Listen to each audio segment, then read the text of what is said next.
¿Cómo están a todos los hachas? Bienvenidos. Estamos en nuestro tercer programa. Para este conversatorio hemos invitado a Cuya Reina, miembro del grupo Hicha, y a Guido Alejo, miembro de Comunidad CAR. Como siempre, nuestro compañero de trabajo, Marco Quispe. ¿Cómo estás, Marco? ¿Qué tal? ¿Qué tal, Gustavo? ¿Qué tal, amigos, amigas de las redes sociales? Un placer reencontrarnos nuevamente en estas jornadas eh, de mucha sensibilidad social y donde necesitamos de alguna manera también compartir, intercambiar saberes, conocimientos y sentimientos, ¿no? Un placer, Gustavo, nuevamente estar acá. ¿Cómo estás, Cuya? ¿Qué tal? ¿Cómo te va? Bien, bueno, muchas gracias por la invitación y por este espacio importante en este tiempo de pandemia o de cuarentena acá en el Alto y en Bolivia, ¿no? ¿Cómo estás, Guido? ¿Qué tal? Bueno, un saludo y gracias por la invitación a los cachas, nuevamente aquí, prestos a compartir muchas reflexiones y bueno, todo relacionado al tema en cuestión, ¿no? Bien, nosotros vamos a hacer una pequeña pausa y cuando volvamos, la guerra de relatos. Esta canción va dedicada para la hoja sagrada milenaria, Inalmama, esto es Nación Rap, vamos. Directly from the ancestral rockstore. Coca cenepa, cocaína, coca cenepa, cocaína. Cuchicando, pisando, aguantando en el trabajo, surgiendo desde abajo, de abajo, de abajo, de abajo. Hojita verde de la coca, humito blanco del cigarro, adivíname mi suerte. Se dice que en las guerras, para ganar la batalla, primero tienes que tumbar simbólicamente, tienes que ganarle en legitimidad a tu enemigo. Es decir, la batalla se gana cuando vences primero la imagen del enemigo. Entonces, siento que en el Alto, por lo menos en estos últimos días, estamos viendo una suerte de guerra simbólica, una guerra de relatos. Quisiera partir con esta pregunta. ¿Estamos viviendo una guerra de relatos aquí en la ciudad del Alto? La pregunta va para Cuya Reina. Más que relatos, es como una representación de la realidad, lo que está pasando en el Alto, lo que está pasando en el país. Y tú decías algo interesante, esto de qué tan legítima es una versión y qué tan legítima es la otra. Es que depende mucho de las herramientas que puedan darle eh, veracidad a una versión o una representación de la realidad. Y esto pasa mucho con los medios o medios de difusión, medios masivos, que tienen una versión de la realidad, una representación que es legítima. O sea, en el transcurso de la historia, la prensa, los medios radiofónicos, la televisión, e incluso los periodistas tienen ya configurada una legitimidad porque son periodistas. Se supone que toda la noticia que ellos informan o difunden tiene un grado de veracidad mucho más alta que la de, no sé, un ciudadano o una ciudadana. Entonces, las empresas de noticia lo que hacen es que todos los hechos, los testimonios sean verificables. Se supone que tienen que ser verificables, lo más cercanos a la objetividad. Y eso hace que los medios de difusión tengan un grado de veracidad o un grado de legitimidad. Entonces, se crea una versión oficial, los medios generan una versión oficial, y pues los sectores sociales populares, si hablamos del Alto, no pueden pelear contra el monstruo mediático que son los medios de comunicación, que también están apoyados por los gobiernos, como, bueno, el gobierno de Yanine Áñez, ¿no? Que tiene también una versión de los hechos, que pueden ser muy bien replicados en un medio de difusión como la prensa, y pelear con eso es sumamente difícil, ¿no? Entonces, ¿qué hacen los medios? Esto lo decía, eh, hay una teoría muy interesante de la comunicación que se llama la espiral del silencio. Esta para mí es fundamental siempre si hablamos de guerra o de estas guerras mediáticas del que tú hablas, Gustavo. ¿Por qué? Porque en esta guerra mediática, la espiral del silencio manifiesta que hay un poder mediático que puede jerarquizar una versión de los hechos y disminuir la otra versión, ¿no? Que una versión silenciada por la opinión pública pueda ser totalmente callada o ignorada también por la sociedad. Entonces, eso es lo que está pasando en la Ciudad del Alto. Se manejan dos versiones. Una versión que muestra a las movilizaciones, manifestaciones de la Ciudad del Alto como si fueran uno de masistas, si fuera, como si fueran de gente ignorante, ¿no? Como de gente a la que hay que educar en esta época de coronavirus.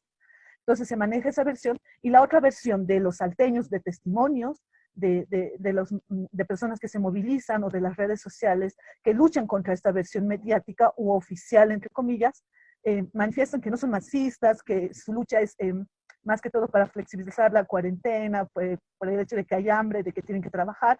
Entonces, esta versión está siendo reducida por la opinión pública, que es validada por los medios. O sea, ellos se van a apoyar en los medios, se van a apoyar en las autoridades y demás. Entonces, esa es la guerra, yo pienso, que está enfrentando ahorita la ciudad del Alto, ¿no? Que ahorita pienso tiene, es legítimas las demandas acá en el Alto, pero lastimosamente están siendo acalladas por estos medios de difusión y también autoridades políticas. Guido, esta batalla de relatos, ¿te parece que es nuevo, es resultado después de las jornadas de octubre, o más bien es una cosa que siempre se manifiesta en todo tipo de sociedad? ¿Cómo lo ves vos? Bueno, yo creo que tenemos que considerar que Bolivia y especialmente todos los estados que han tenido un raigambre colonial, tienen una herencia colonial, van a arrastrar siempre una misma estratificación social, de alguna otra forma, podría ser de forma somática o fenotípica, y también territorial. Y eso es lo que está ocurriendo ahora en el Alto. O sea, no interesa si seas de la clase media, si seas intelectual, no interesa si seas una persona ya pudiente económicamente, sino simplemente por vivir, por territorializar la incivilidad en determinado lugar, ya tienes determinados tipos de características, ¿no? Es como si en algún momento los grupos hegemónicos te recordaran a dónde perteneces y te tienen que catalogar, te tienen que clasificar, te tienen que hacer recordar de dónde estás en la estratificación social. O sea, es algo más de raigambre colonial. Y eso es algo que se viene prácticamente reproduciendo desde hace varios cientos de años, pero que muta con el tiempo y se adapta a nuevos contextos, especialmente en lo político. Bolivia no ha logrado consolidarse como un Estado y por ende las elecciones generales cumplen algo así como una función de una tregua temporal, hasta que vuelva nuevamente a manifestarse hechos como los que han ocurrido en octubre y noviembre. Y no se puede entender todo lo que se ha sucedido en el Alto, teniendo en cuenta también en lo próximo, todo lo ocurrido en octubre y noviembre, en el cual prácticamente se ha hecho relatos similares, pero ya con otro tipo de connotaciones, un poco más violentas. Ahora son connotaciones un poco más de colaboracionismo, entre comillas, con un virus que supuestamente se está reproduciendo aquí, nosotros somos un peligro, y se aprovecha también otro tipo de factores que se han quedado de allá de octubre y noviembre, que son como el pánico, el miedo, ante un enemigo invisible, ante un enemigo que no tiene unas características, como decir, racionales, sino que de alguna forma es relato, se refugia en lo que son sentimientos atávicos, sentimientos más en relación a quiénes son el peligro, quiénes son los que de alguna manera destruyen, los que no proponen, los que son en parte esto es lo que podría ser, ya entrando un poco en la descripción de los relatos, la Bolivia premoderna, ¿no? Se está haciendo hegemónico un tipo de relato muy parecido a esto, en el que hay una Bolivia más civilizada, un poco más moderna, y una Bolivia incivilizada y una Bolivia premoderna. Una que vendría a ser más el reflejo de las clases medias tradicionales y las clases altas, y el otro más el reflejo de la clase popular, de las mayorías populares, del mundo indígena, de las clases medias bajas y de las clases medias ascendentes, ¿no? Esto de alguna forma está germinando, está prácticamente en un caldo de cultivo bastante peligroso porque son relatos bastante viscerales, podría decirse, y no sabemos a qué conflictos futuros nos van a llevar, porque como vemos son sentimientos atávicos que de alguna manera se reproducen con el tiempo, pero la reacción ante esto no se puede medir de alguna u otra forma, ¿no? El año pasado, en octubre, noviembre, ha ocurrido lo que vendría a ser esto del movimiento de la Huipala, que ha sido prácticamente un movimiento espontáneo. Luego ya el relato hegemónico diría que ha sido más mandato desde quienes han huido a Argentina o no sé, el narcocastrochavismo, las milicias, pero la cuestión es que hay movimientos espontáneos que se dan en determinados momentos y vaya uno a saber cómo esto va a reaccionar. Yo creo que eso lo vamos a tocar a posterior, ¿no? Muy bien. Has hecho alusión a una expresión muy interesante, por lo menos a mí me parece que es crucial para el análisis, ¿no? Esto de que tenemos una estructura colonial, que básicamente determina la estructuración, digamos, de los discursos. Eh, no es nuevo, ¿no, Marco? Por lo menos en términos de lo que ha sido nuestra historia, no es nuevo, digamos, la tipificación de los indios como salvajes o como irracionales. De hecho, a principios de siglo, desde 1900 para adelante, la guerra de relatos tenía un tenor, ¿no? Los medios hablaban del miedo al indio, ¿no? Había que tenerle miedo al indio. Pero ahora lo interesante es que ese relato se ha ido cada vez más situando geográficamente en un punto, y es la ciudad del Alto. Entonces, no sé, yo quisiera que Cuya y tú nos den ejemplos específicos de cómo se ha dado esa guerra, ¿no? Nos describan si tienen algún tipo de elemento verificable para que nuestros seguidores puedan tener constancia de que no estamos simplemente haciendo alusión a un discurso y siguiendo otro relato, ¿no? O sea, hay pruebas específicas sobre esta guerra. Entonces, Cuya, tú has hecho un artículo muy interesante que está en el libro de Huipala, La crisis de memoria, donde básicamente identificas a un medio, ¿no? Que de alguna manera ha construido un tipo de relato sobre los movilizados. Ya, al respecto voy a hacer como dos ejemplos, uno refiriéndome a lo que había dicho Guido y otro refiriéndome a lo que está pasando, a lo que está pasando actualmente en la ciudad del Alto. En el siglo XX, si no me equivoco, se generó la Revolución Mexicana, un movimiento de, bueno, campesinos, clases bajas y todo movimientos sociales, ¿no? Eh, este es un ejemplo que yo había escrito en un artículo que trataba sobre la caricatura que hacía Abecor, ¿no? Refiriéndome a por qué las caricaturas que hace este señor son de estigmatización racista, ¿no? Y que reproducen las mismas prácticas gráficas que hacía un caricaturista norteamericano en la Revolución Mexicana, que dibujaba a los mexicanos revolucionarios como salvajes, como terroristas, los graficaba como borrachos y en su gráfico siempre representaba al tío Sam, ¿no?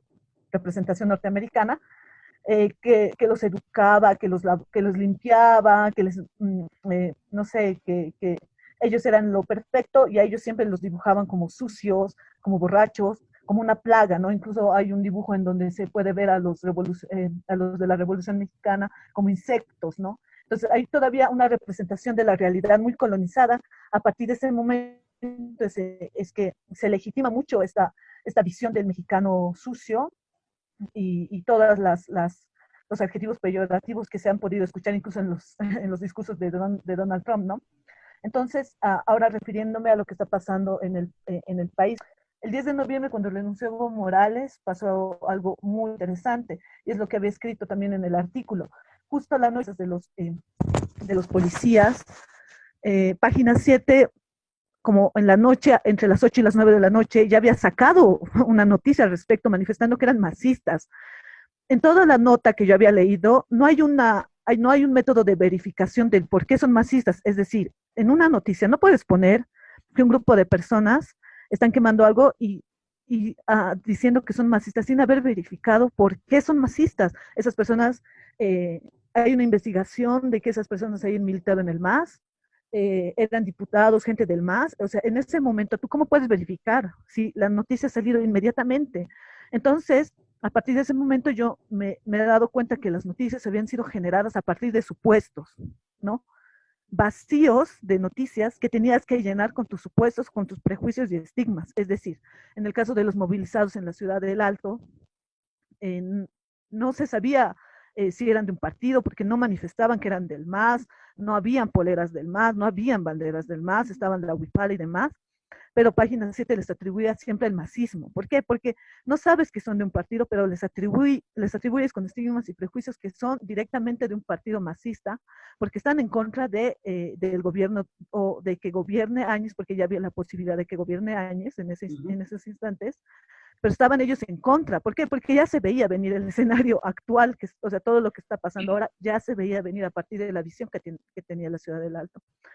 Entonces, varias personas como Iván Arias en la cuenta de Twitter escribía cosas como son hordas masistas, y esa palabra horda se quedó en el imaginario colectivo, se quedó en la opinión pública y ahora es la forma en la que nos representan o representan a los movimientos sociales en la actualidad. Guido, en esta batalla de relatos, ¿no? Desde presentaciones, de narrativas, ¿cómo responde la gente? ¿Qué dicen los damnificados de este relato avasallador? ¿Dice algo? ¿No dice nada? ¿Cómo está? Bueno, personalmente he venido haciendo un seguimiento, así contrastando entre las versiones de la prensa, las versiones oficiales, entre comillas, con lo que vendría a ser una de las expresiones mayores en cuanto a la economía informal, la economía profunda de lo que es a nivel Bolivia, en la 16 de julio, la feria del 16 de julio. He hecho un seguimiento cada semana, cada jueves más o menos, inicialmente para ver cómo era la dinámica, qué productos se vendían, qué no se vendían, y indirectamente ahí uno se da cuenta qué relatos están de alguna forma posesionados y cuáles no, cuáles son valorados y cuáles no, cómo de alguna manera la gente se acciona a ese tipo de construcciones míticas, ¿no? que son exógenas y también fruto de cierta ignorancia o premeditación en cuanto a objetivos que se quiere llegar. Ahora, lo que he visto es que cuando la prensa, cuando los influencers, los bots políticos en las redes sociales daban un sobredimensionamiento a lo que había dicho anecdóticamente y de forma humorísticamente un youtuber, un creador de contenido alteño, en relación a que los alteños comemos chuño y por eso somos más fuertes. Esto ha sido tan anecdótico, aquí no se le ha dado toda la relevancia, pero para ellos, para estos grupos que no necesariamente tienen un objetivo más en cuanto a periodismo de investigación, o tomar las cosas un enfoque un poco más científico, simplemente ha sido como atribuir algo a los salteños que el mismo alteño no creía, que el mismo alteño no pensaba y que el mismo alteño no de alguna forma obedecía en los patrones de ocupación, los patrones de desenvolvimiento cotidiano que se daban. Por ejemplo, si es que esto hubiese sido real y que los salteños creemos que comiendo chuño no nos contagiamos, la feria de la 16 del año, de la semana del 22 de marzo hubiese sido prácticamente al menos el 50% menos de lo que cotidianamente es. Pero ha llegado a ser incluso el 1.5% del tamaño del cual realmente es. Reducirse de un 100% a un 1.5% ya te implica de que la gente, nuestros vecinos están de alguna forma concienciados de la gravedad de las infecciones y de la precariedad del sistema sanitario, del sistema de salud, y también eso te demuestra cómo de alguna forma no necesariamente un relato que para unos es muy relevante, para el propio mismo, para de dónde viene este supuestamente relato generalizado es importante, ¿no? En otras palabras, todo lo que se crea del ambiente popular, porque no solamente es el relato, sino todo el ambiente popular, es una creación ficticia, es una creación anticientífica, es una creación que no necesariamente goza, que cae ante cualquier indicio de verificación y que de alguna forma demuestra ciertas intencionalidades y ciertos objetivos, ¿no? Y además de que demuestra otro tipo de prejuicios de quienes vienen, en el cual piensan que el otro es simplemente se deja manipular por discursos políticos que no tienen sentido, por relatos anecdóticos que vienen de algún u otro lado, y que de alguna forma le hace, demuestra qué pensamiento tiene un otro sobre el propio, ¿no? O sea, el otro piensa que yo, por ver un video, voy a salir a la calle e ir a contagiar a todos, es prácticamente una ofensa, ¿no? En otras palabras, también aquí hay una batalla por la racionalidad. Hay una racionalidad que que ciertos grupos autoasimen para sí, pero que también está presente aquí en el ámbito popular.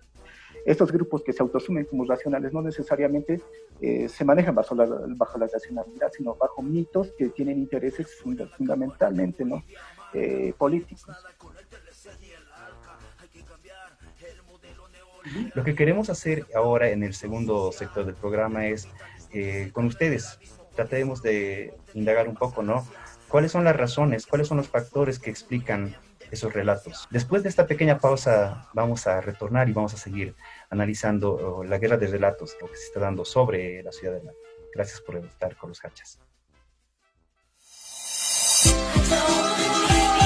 Esta canción va dedicada para la hoja sagrada milenaria Inalmama, esto es Nación Rap, vamos. Directly from the ancestral drugstore. Coca se nepa, cocaína, coca se nepa, cocaína. Cuchicando, pisando, aguantando en el trabajo, surgiendo desde abajo, de abajo, de abajo, de abajo. Hojita verde de la coca, humito blanco del cigarro, adivíname mi suerte. Retornamos con los Hachas. Gracias a nuestros seguidores por estar acá con nosotros. Estamos con Cuya Reina y con Guido Alejos, ambos miembros de dos grupos muy importantes de lo que es la reflexión intelectual indianista catarista acá en la ciudad del Alto. Bueno, habíamos cerrado la primera parte con una pregunta. Se las vamos a volver a lanzar a nuestros dos invitados. ¿Cuáles creen ustedes que son los factores, los motivos que están produciendo esta guerra, ¿no? ¿A quién le conviene que la ciudad del Alto quede tan perjudicada en imagen? Guido, ¿a quién le conviene esta guerra? De hecho, yo creo que tenemos que, de alguna forma, interpretar esto un poco más allá de la vivencia cotidiana y verlo todo más en un proceso netamente, particularmente boliviano, en el cual hay un empoderamiento, hay una emergencia de la Bolivia profunda, de alguna u otra forma, que está significando, que está transformando y configurando todo lo que es la realidad nacional. Esto ya se demuestra especialmente en las periferias de las ciudades, en El Alto, en Villazón, en Sacaba, en Cobija. Hay una reconfiguración social bastante interesante y eso también se traduce en un empoderamiento económico.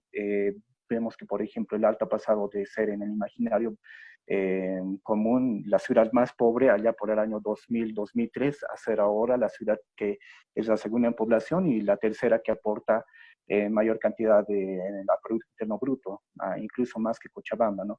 Y esto también es un asunto geopolítico. Podría tomar eso desde un punto de vista de una geopolítica más próxima local y una geopolítica más nacional.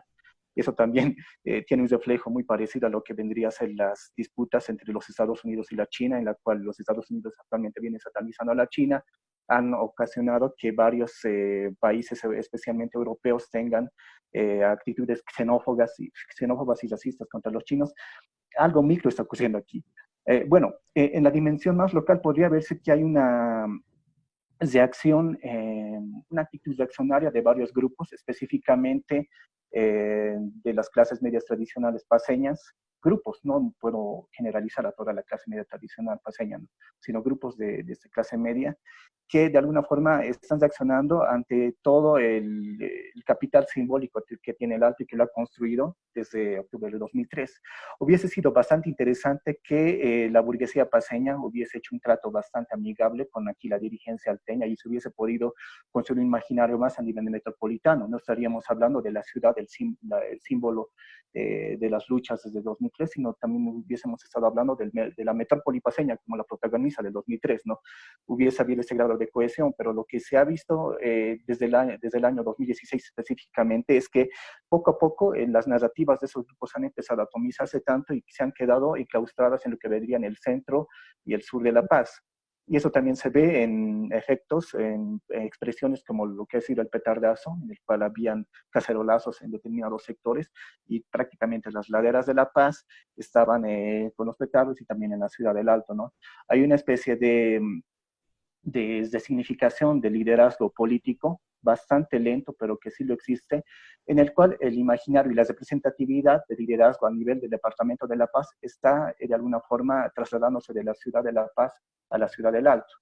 Cuando uno va y camina por las laderas de La Paz, puede notar que hay una cierta familiaridad más relacionada a la ciudad del Alto que relacionada hacia esos sectores de La Paz, ¿no? Esto a nivel local.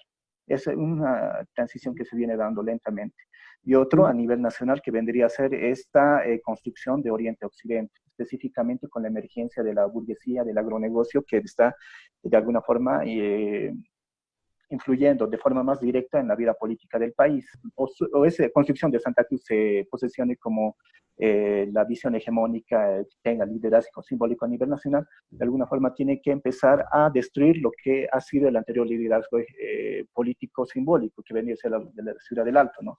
No sé si lo están logrando. Al parecer hay prácticamente ciudades del Alto que se están reproduciendo en todas las zonas de algunas ciudades bolivianas. Algunos dicen que ya hay varios altos en Santa Cruz, ya como el Plan 3000, la Villa de Primero de Mayo, y es algo que está siendo contraproducente, pero tampoco se puede negar que es una pues forma parte de una geopolítica interna boliviana, ¿no?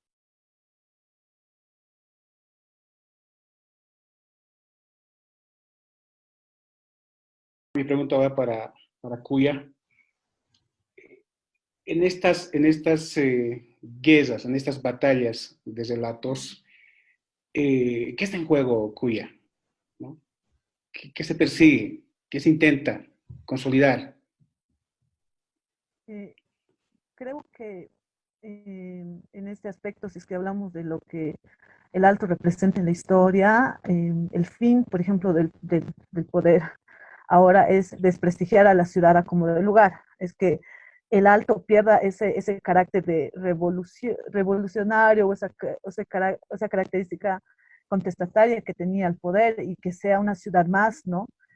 Que sea una ciudad como La Paz, que se ha vuelto ya, pienso, una ciudad simplemente sumisa hacia los gobernantes, que ahora, digamos, que ha surgido en la época, esto en el año pasado con Evo Morales, pero que no ha sido una lucha en sí democrática o en contra del poder, sino simplemente porque querían sacarlo a Evo. O sea, si hubiera sido una lucha contestataria, eh, también una lucha por los movimientos sociales, por una democracia incluso plural, ahorita estarían ya movilizándose u organizándose de forma virtual todos esos movimientos o plataformas, incluso la APDHB, la Asamblea Permanente de Derechos Humanos, que estuvo muy, muy callada en la violación de derechos humanos que pasó en Sencata y en Sacaba. Entonces, pienso que como el Alto resistió el golpe, lo que quieren hacer es ahora desprestigiarlo, volverlo un enemigo, y eso no pasa solamente en la ciudad del Alto,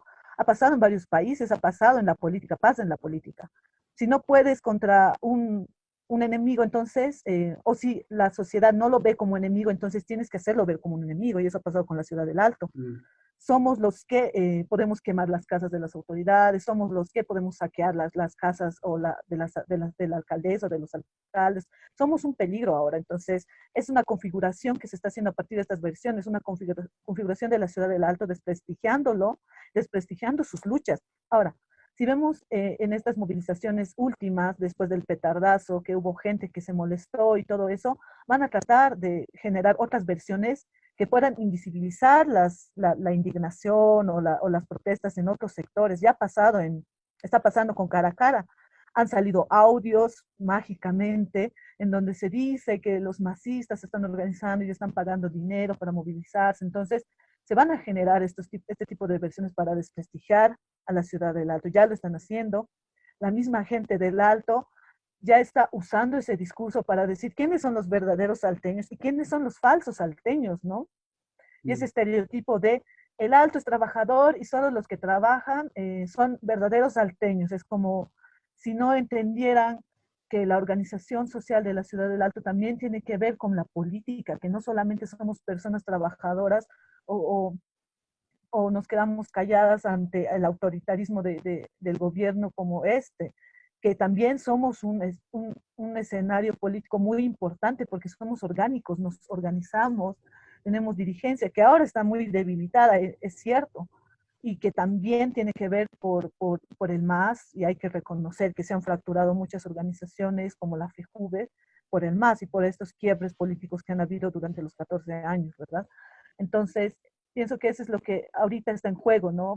El prestigio de la ciudad del Alto, el hecho de que si nos quedamos esperando, o si, bueno, no sé cómo decirlo, si seguimos con la versión oficial del gobierno, si la ciudad del Alto, incluso la misma población, se cree esta versión, vamos a configurar una ciudad que al final ya no va a querer manifestarse o ya no va a querer salir a a resistir. ¿Por qué? Porque nos está dando la espalda a la misma ciudad por estas versiones que están ocurriendo.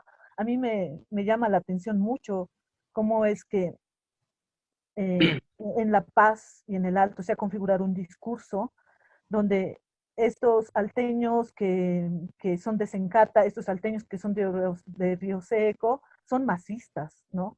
Entonces, ¿cómo es que se nos atribuye ya un partido cuando se sabe que la ciudad del Alto, con el MAS o sin el MAS, va a seguir saliendo a las calles? Eso pasó también cuando se apoyaba a Palenque. O sea, no por eso vamos a hacer condepisas todos, ¿verdad? Entonces, con el MAS, sin el MAS, la gente va a seguir saliendo. Eso es lo que no está entendiendo el Estado y eso es lo que no está entendiendo La Paz. Eso es lo que no está entendiendo la misma ciudad del Alto. Creo que es otra generación también, porque son muchos jóvenes, y yo he visto en las redes sociales, que manifiestan también como un tipo de, me avergüenzo de ser de la ciudad del Alto, o yo soy de la ciudad del Alto, pero estos no me representan. Entonces ya hay una generación nueva que está configurando otro tipo de ciudad, ¿no? Un proyecto de ciudad, porque esta ciudad del Alto no les convence como proyecto de ciudad, ¿no?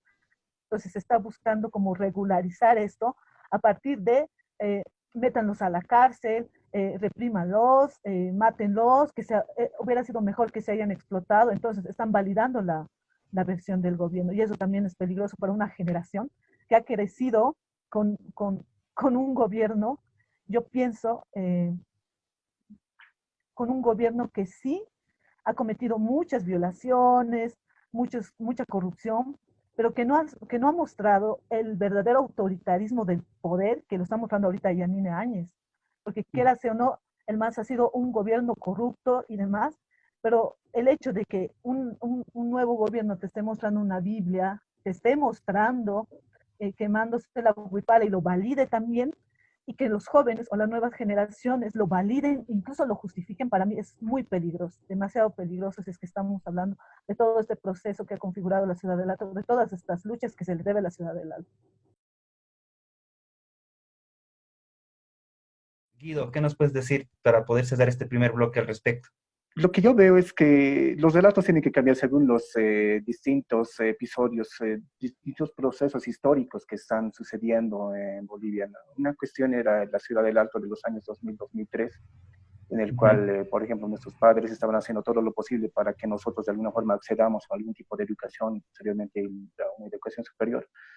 Y otra cuestión debería ser también no abandonar lo otro, pero también asumir otro tipo de roles. O sea, el Alto no puede dejar de ser rebelde, es necesario ser de alguna forma el contrapeso a otro tipo de relatos, el contrapeso a otro tipo de actitudes, otro tipo de formas de hacer, de alguna forma, no construir, sino administrar el Estado.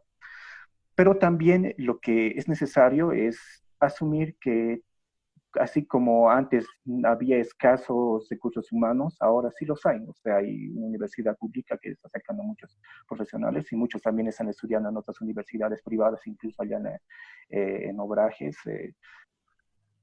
Ya que se vaya estructurando una intelectualidad, es necesario hacer eso. O sea, no solamente basta con salir y gritar, no solamente basta con salir a movilizarse, pero también hay que tomar muy en serio eso de la construcción desde aquí. El Alto de alguna forma ha dado la línea durante años, tiene que continuar en ese sendero, pero ya con proyectos de país en todo caso, proyectos de país, ya asumir un rol más nacional, no necesariamente el Alto va a continuar siendo la ciudad víctima de todo esto, vapuleada. Esto simplemente es una reacción que no necesariamente veo que tenga un efecto mayoritario en la población. No lo veo. Hay veces cuando alguien le dice al Alto que son salvajes y aquí, o sea, para eso están los datos, ¿no? ¿Quién es salvaje? El que supuestamente sale por el día a día, por el pan del día a día, o aquel que simplemente ignora todo eso y a pesar de que las cifras, los datos, los disponibles indican otra cosa, se cree una realidad y acaba diciendo cosas que no son, ¿no? O sea, ¿quién es el ignorante? ¿Quién es el que vive en una ficción? ¿Quién es el que vive en otro tipo de realidades? ¿Quién es el supremacista en todo caso? Y eso también va a cuestiones de élites políticas, ¿no? Hay una élite política o élites políticas que durante tantos centenios, durante tantas décadas, no han podido consolidar una Bolivia que nos represente a todos, un Estado que sea unificado. Y ahora, ¿a quiénes les toca? ¿Quiénes están en el ascenso económico y social? ¿Quiénes están de alguna forma, ya han propuesto varias expresiones, se han expresado en la arquitectura, se han expresado en la economía, se han expresado en el arte, se han expresado en prácticamente toda esa dinámica popular? Pero tarde o temprano van a tener que expresarlo también en un ambiente más político, que no necesariamente sea el de ser masa, sino también el de ser sujeto político pleno, porque ahora sí es sujeto político el indígena, la gente del común, o como de alguna forma se lo diga el obrero, pero es necesario ser de agentes instrumentalizados, simbólicos, a ser agentes activos, a ser agentes que propongan. Yo creo que estamos en esa transición, y es posible que si algunas voces aquí empiezan a hablar en ese sentido, varias otras se van a replicar en el resto del país, ¿no? No hay una homogeneidad en La Paz, Santa Cruz no es homogénea, Cobija no es homogénea, tampoco Cochabamba, y sí, es necesario de alguna forma tomar ese papel. El Alto no está bien que sea rebelde, pero no necesariamente ser rebelde es una propuesta, ¿no? Y si de alguna forma se quiere tener vigencia en la realidad política del país, es necesario también tomar esa batuta. Muy bien, Marco, yo quisiera que más bien tú nos des un pequeño comentario, porque recuerdo que cuando se daban las batallas del 2003 contra el neoliberalismo, tú fuiste un actor muy importante, específicamente en Radio Pachamama, ¿no? También ya habían los sectores que estaban siendo desplazados, identificando al Alto, ¿no? Como un sujeto que había que derribar. ¿Recuerdas algo de eso, de ese tiempo? ¿Podrías darnos un pequeño comentario? A mí lo primero que se me viene es que, un poquito articulando también sobre las reflexiones con don Pedro Portugal, ¿no? Que el sentido, nuevamente, es el poder. Es decir, toda batalla de relato está escondiendo un trasfondo del poder, ¿no? Entonces, es un tema que está vigente y que seguimos viviéndolos con mayor intensidad durante estos días, ¿no?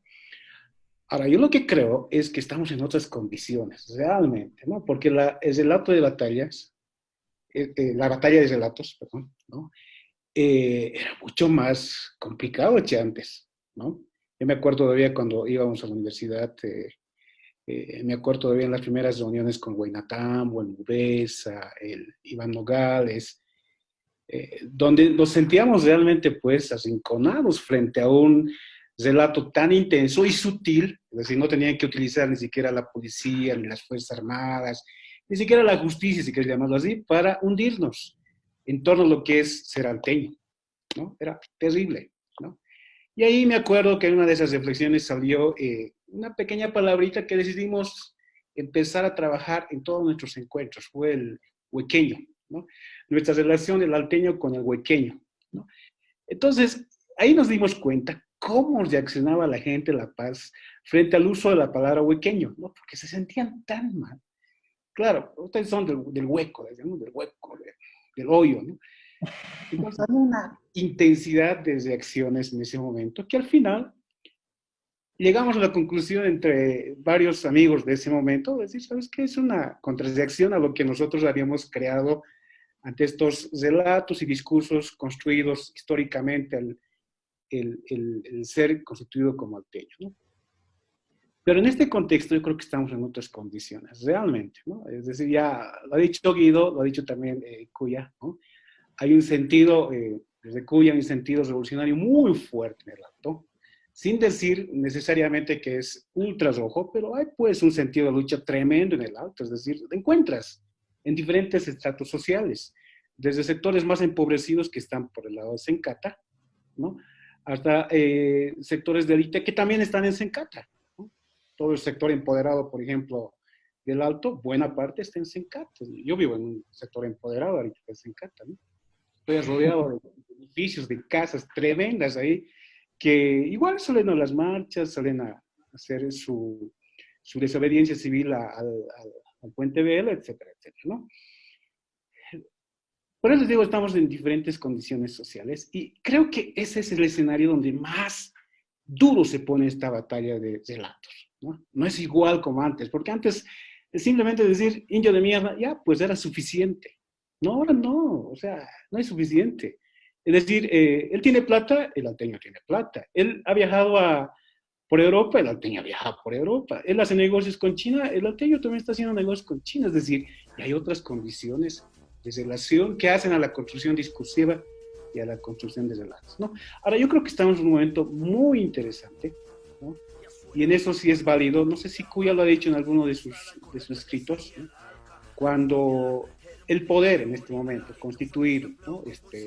En manos de las élites, utiliza las fuerzas de represión, obviamente es pues una expresión de debilidad, ¿no? Es decir, hay una debilidad de fondo en torno a esto. Y creo que en ese escenario nos encontramos ahora.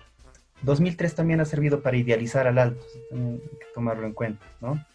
En cierta medida, los sectores que guardaron silencio en octubre y en noviembre, sectores intelectuales, fueron muchos de ellos quienes se encargaron de idealizar al Alto.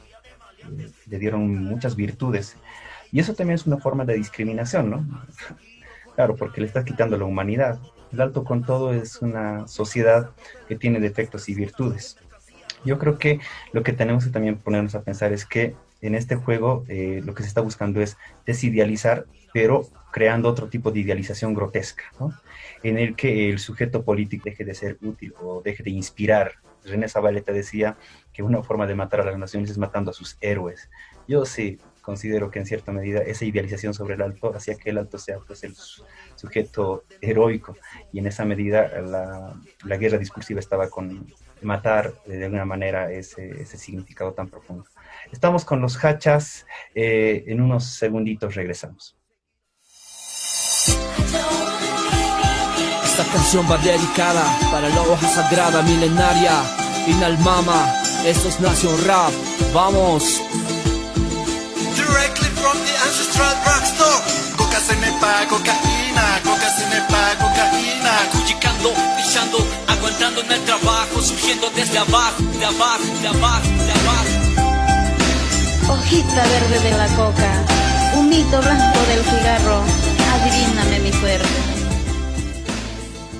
Ahora sí, en nuestro tercer bloque hemos tenido una charla básicamente donde hemos vertido diferentes opiniones referidas a la guerra de relatos que estamos viviendo acá en la ciudad del Alto. Esa es nuestra tesis con la cual hemos partido el programa, un poco atrevida, pero creo que tiene un asidero de objetividad porque los que estamos acá en esta ciudad la estamos percibiendo. Bueno, vamos a cerrar este bloque básicamente con una pregunta en la que quisiera que me ayuden Cuya, Guido y por supuesto, ¿no? Marco.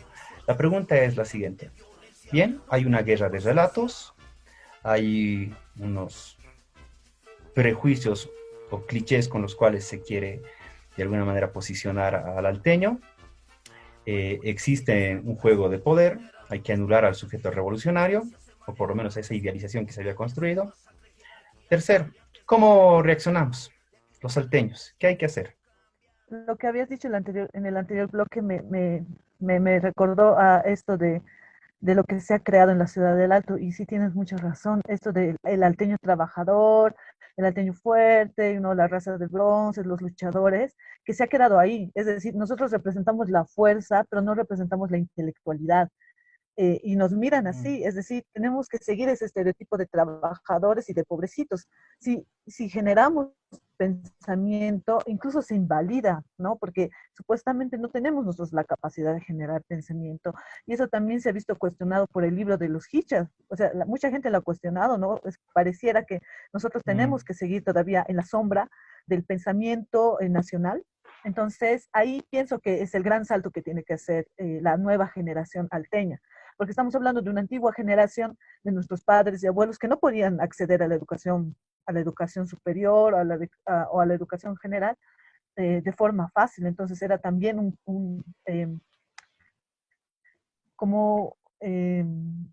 bueno, no sé cómo decir, ya, como un muro, ahí está, que nos llevaba a esta civilización, ¿no? Esta civilización a la que nos han negado. No somos seres civilizados, nuestra ciudad no es ni siquiera vista como ciudad, o sea, el Alto no es vista como ciudad, no es el típico modelo de ciudadanía desarrollada, ¿no? Aunque hemos crecido. Entonces, esta nueva generación de intelectuales, pienso, tiene que contrarrestar las nuevas versiones, tanto del gobierno, tanto la mediática, tanto la política social y económica. Y estamos, pienso, en ese paso todavía. crear pensamiento intelectual a partir del alto, crear pensamiento, arte, incluso literatura a partir de la ciudad del Alto, y ese creo es el desafío de varios escritores ahora en la actualidad. Si vamos a hablar del Hicha, a mí me parece un gran proyecto incluso para para contrarrestar o contestar al poder y la nueva versión. Pues estamos hablando, lo que decíamos hace rato, son dos versiones las que tenemos ahorita en el país y hay que contrarrestar la versión hegemónica. Que la revolución ya no sea eso de ir a bloquear y todo eso, que también es legítimo. Esta revolución tiene que ser intelectual y de pensamiento, que las bibliotecas se llenen de pensamiento desde los sectores populares y sociales de estas generaciones que han accedido a la educación pública por una lucha social también, que no se la debemos al MAS, que no se la debemos a la ANES o no se la debemos a ningún político, sino que han sido luchas sociales, tanto del alto como de los movimientos sociales. Entonces, ese es el nuevo desafío, pienso yo, ¿no? Y sí, eso de la victimización y todo eso, entonces hay que dejarlo a un lado y producir pensamiento, que es difícil. O sea, si estamos hablando de intelectuales que tienen una gran cantidad de producción, o sea, tenemos que enfrentarnos a monstruos intelectuales también, que pueden deslegitimar nuestra versión totalmente. O sea, conmigo lo han hecho, con el Macusaya, con Carlos Macusaya lo están haciendo, con los libros que estamos produciendo, los artículos que escribimos lo están haciendo. Es que también esa es la guerra, ¿no? Esa es la batalla también.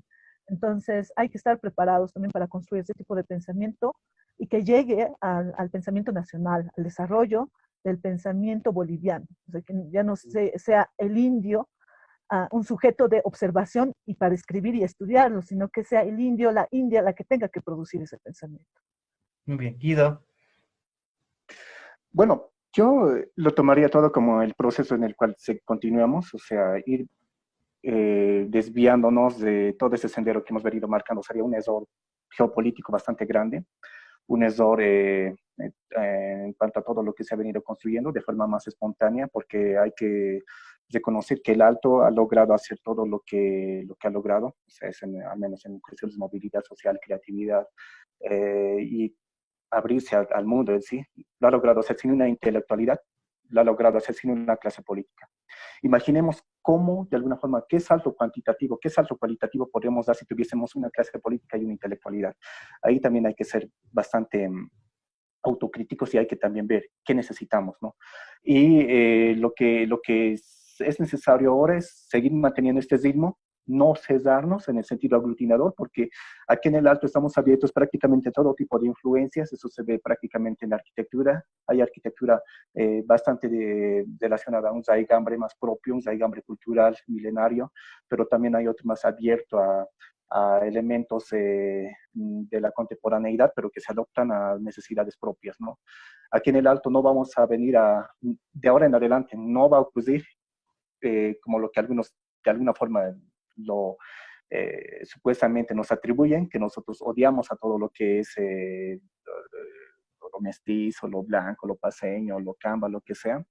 Aquí se está aceptando todo tipo de inversiones. El alteño disfruta del multicine, el alteño construye sus casas de tipo minimalista, el alteño va a seguir invirtiendo en grandes complejos de infraestructura más a un nivel de estas nuevas élites que se vienen formando, pero lo que se necesita de alguna forma es repensar todo lo que es el papel de la ciudad a nivel nacional. Como hemos visto, todas las élites, toda la intelectualidad, de alguna u otra forma, no han logrado aglutinar todo lo que es el imaginario boliviano. El Alto tiene una potencialidad bastante grande porque no niega su herencia rural, no polariza con la ruralidad, no es más o menos ese agente que empieza a antagonizar con un otro, porque aquí vamos a festejar el 16 de julio con toda normalidad, ¿no? O sea, podemos aglutinar a todo lo que es La Paz, podemos aglutinar a todo lo que es el área rural, y cómo no pensar que podemos aglutinar a toda Bolivia. Yo creo que la batalla está ahí, y también la batalla está en empezar a construir una nacionalidad, no necesariamente una nacionalidad propia, sino a apoderarnos de una nacionalidad que está ausente en los análisis, que está ausente en los estudios, que está ausente en la planificación de los otros grupos, en este caso intelectuales, varios grupos intelectuales, no digo todos, ¿no? Pero Yo creo que la tarea es así, tenemos que seguir aglutinando, tenemos que seguir construyendo, y porque eso del empoderamiento económico y cultural va a continuar, o sea, es algo que es innegable, prácticamente hay un consenso total indicando que la movilidad social va a continuar. Incluso en la precariedad de la informalidad, muchos van a lograr salir más rápido de esta situación que se nos viene en relación a los efectos que tiene el SARS-CoV-2, ¿no? Yo creo que tenemos que continuar en esa senda, mantenernos abiertos a las influencias extranjeras, pero no a esa occidento-dependencia de la cual caracteriza a la academia, por ejemplo, a gran parte de la academia, y empezar a construir algo desde una realidad propia, pero con una proyección contemporánea más global. Yo creo que el desafío está ahí, y eso es lo que tenemos que apuntar por los próximos años. Muy bien, Guido. Bueno, Marco. Bueno, realmente está interesante esta conversa. Yo lo que creo es, y lo sostengo, es que estamos en otras condiciones para mirar esta batalla de relatos. Yo no sé por qué a mí no me duele nada cuando dicen salvajes, relatos. Es que realmente en nuestra historia de vida, en otras autorías que hemos tenido hace años, ¿no? Era tan frecuente esto que ya pues con el tiempo te has vuelto a convencer que no es real, ¿no? Que no es real. Es decir, decir que eres menos que el otro no es verdad, ¿no? Y esto tiene que ver justamente porque cuando contrastas el relato con las acciones, realmente hay pues unas diferencias mortales, ¿no? Cuando ves a gente de clase media de La Paz, ¿no? Y te encuentras en el aeropuerto, y te encuentras en otro país, y ahí te das cuenta que pues, están perdidos, ¿no? Entonces, en esta dimensión de conocer otros territorios, vivir otras experiencias, desde encontrarte con otro tipo de relaciones, y te empiezas a dar cuenta que realmente, oye, los aymaras, ¿no?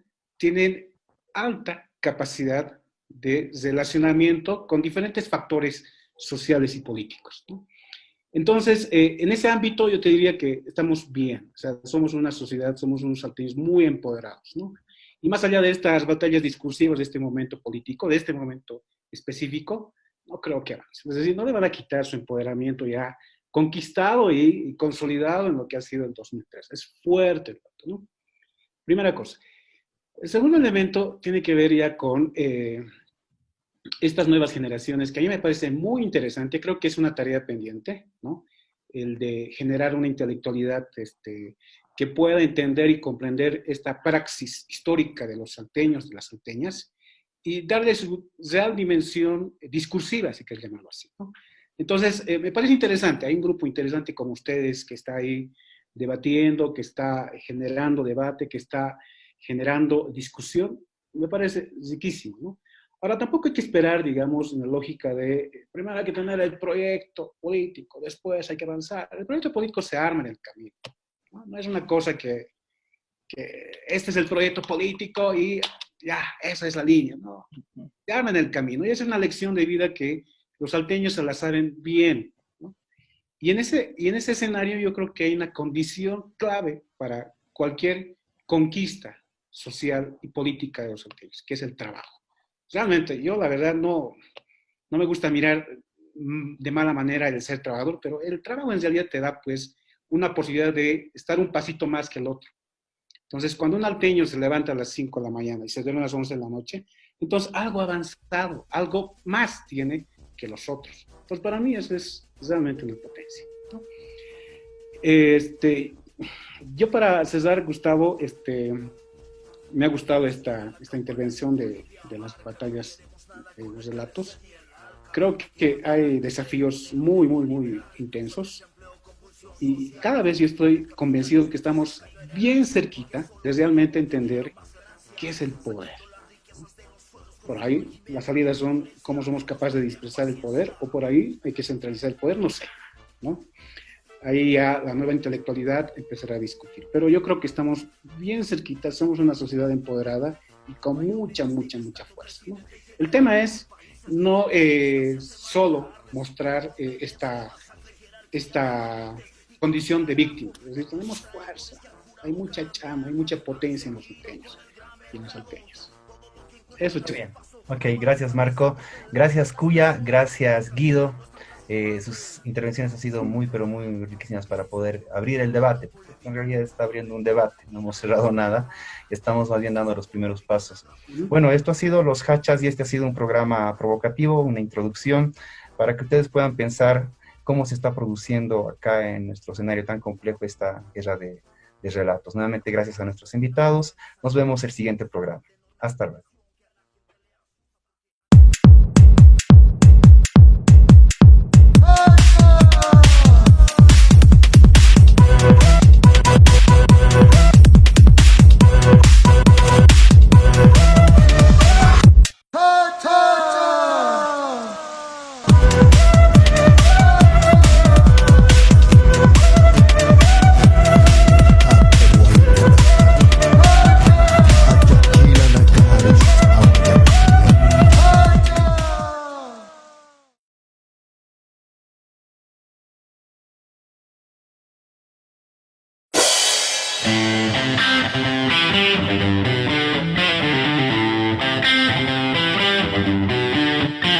Voy corriendo hacia la luz.